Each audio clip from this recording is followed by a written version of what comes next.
पति की हुई मौत तो देवर बना दुश्मन। चलती स्कूटी पर गोलियों से भून डाला। कल शाम को लगभग 4:15 के आसपास सूचना मिली थी कि किसी महिला को किसी अज्ञात व्यक्तियों ने दो अज्ञात व्यक्ति द्वारा गोली मार दी, जिसपे हमारे एसएचओ साहब और मैं मौके पहुंचे थे। मौके पे वो घायल अवस्था थी, जिस पर उसको तुरंत सीएचसी पहुंचाया गया, जहां मृत्यु का चिकित्सा कर्मियों द्वारा उसको मृत घोषित किया। जिसके तुरंत बाद एसएचओ साहब और मैं मौके पर पहुंचे, लोगों से जानकारियां प्राप्त करी, जिसमें सामने आया कि दो व्यक्ति जिन्होंने जो काली मोटरसाइकिल शायद हीरो होंडा स्प्लेंडर प्लस थी, उसमें सवार होकर आए थे और उन्होंने गोली चलाई थी। जिसपे फिर हमारी उच्च अधिकारियों के निर्देशन पे कई टीमों का गठन किया, जिसमें सीसीटीवी फुटेज से संबंधित, सीडीआर एनालिसिस से संबंधित और जहां संदिग्ध स्थान जहां इनके लग रहा था वहां दबिश देने की टीम गठित करके कार्रवाई की गई, जिसका नतीजा ये हुआ कि यथाशीघ्र हमने इसका जो मेन षड्यंत्र करता मनोज उर्फ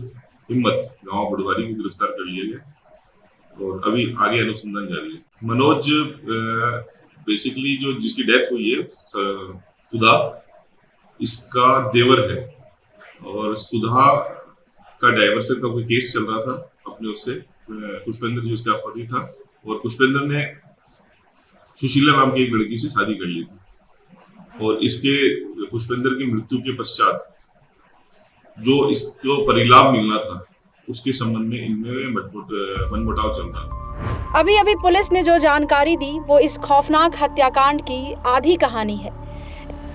इसके पीछे की कहानी क्या है, आइए आपको विस्तार से बताते हैं। इस कहानी की शुरुआत होती है आज से करीब 15 साल पहले, जब भरतपुर के रहने वाले पुष्पेंद्र ने सुधा चौधरी से शादी की, लेकिन उसके 2 साल बाद ही उसे छोड़ दिया। दोनों अलग रहने लगे। इस दौरान सुधा और पुष्पेंद्र का एक बेटा भी था जो अपनी मां के साथ रहने लगा। 15 साल बीत गए, लेकिन पुष्पेंद्र ने सुधा की सुध कभी नहीं ली। इसके बाद सीआरपीएफ में नौकरी करने वाले पुष्पेंद्र ने करीब 3 साल पहले मथुरा की रहने वाली सुशीला से दूसरी शादी कर ली, वो भी सुधा को बिना तलाक दिए। इस दौरान सुशीला का भी एक बेटा हुआ, लव्यांश। सब कुछ ठीक चल रहा था, तभी 27 जुलाई 2022 को एक्सीडेंट में सुधा के पति पुष्पेंद्र की मौत हो गई। इसके बाद सुशीला और सुधा चौधरी के बीच प्रॉपर्टी को लेकर विवाद होने लगा। हालांकि इस दौरान सुधा और पुष्पेंद्र में तलाक का प्रोसेस चल रहा था, लेकिन तलाक हुआ नहीं था। पति से अलग होने के बाद सुधा अपने माँ बाप के साथ नदबई में रह रही थी। कई सालों तक सुधा और पुष्पेंद्र के बीच कोई समझौता नहीं हुआ, इसलिए पुष्पेंद्र ने दूसरी शादी कर ली, लेकिन वो शादी लीगल नहीं थी। पुष्पेंद्र की मौत के बाद अनुकंपा के आधार पर जो नौकरी मिलनी थी, सुधा चाहती थी कि वो नौकरी उसके बेटे को मिले, जबकि सुशीला वो नौकरी खुद के लिए चाहती थी।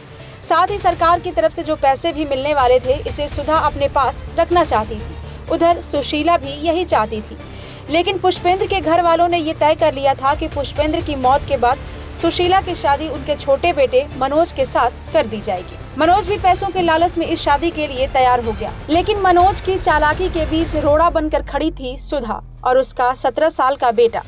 इसके बाद मनोज ने ठान लिया कि वो सुधा चौधरी को अपने रास्ते से हटा देगा और उसने सुधा को मारने के लिए 4 लाख की सुपारी दे दी। इसके बाद 24 जून को रोज की तरह 36 साल की सुधा अपनी नौकरी के लिए नदबई से भरतपुर बस में बैठकर जा रही थी। उसके बाद जब वो दोपहर के 3:30 बजे भरतपुर से वापस आई तो अपने बेटे अनुराग को फोन करके बुलाया। दोनों स्कूटी से घर जाने लगे। इस दौरान 2 शूटर सुधा के पीछे लगे हुए थे। कासगंज रोड पर उन्हें सुधा को मारने का मौका मिल गया। सुधा को कुछ सामान लेना था, जिसके लिए उसने स्कूटी रोकी। तभी उसके ठीक सामने शूटर ने अपनी बाइक रोकी और फायरिंग कर दी। सुधा को 2 गोलियां लगी। अस्पताल लेकर गए, लेकिन उसकी मौत हो चुकी थी। इसके बाद आरोपी मनोज जयपुर फरार हो गया, लेकिन पुलिस ने 24 घंटे के अंदर ही मनोज को गिरफ्तार कर लिया। पुलिस की पूछताछ में मनोज ने अपना गुनाह कबूल करते हुए बताया कि उसने 1.5 महीने पहले से ही सुधा को मारने का प्लान बनाया था। मारने वाले भी परिवार के जानकार ही हैं। अब पुलिस मनोज से पूछताछ के बाद ये पता लगाने की कोशिश कर रही है कि कहीं इस हत्याकांड को अंजाम देने में सुशीला भी तो शामिल नहीं है। ब्यूरो रिपोर्ट, क्राइम तक।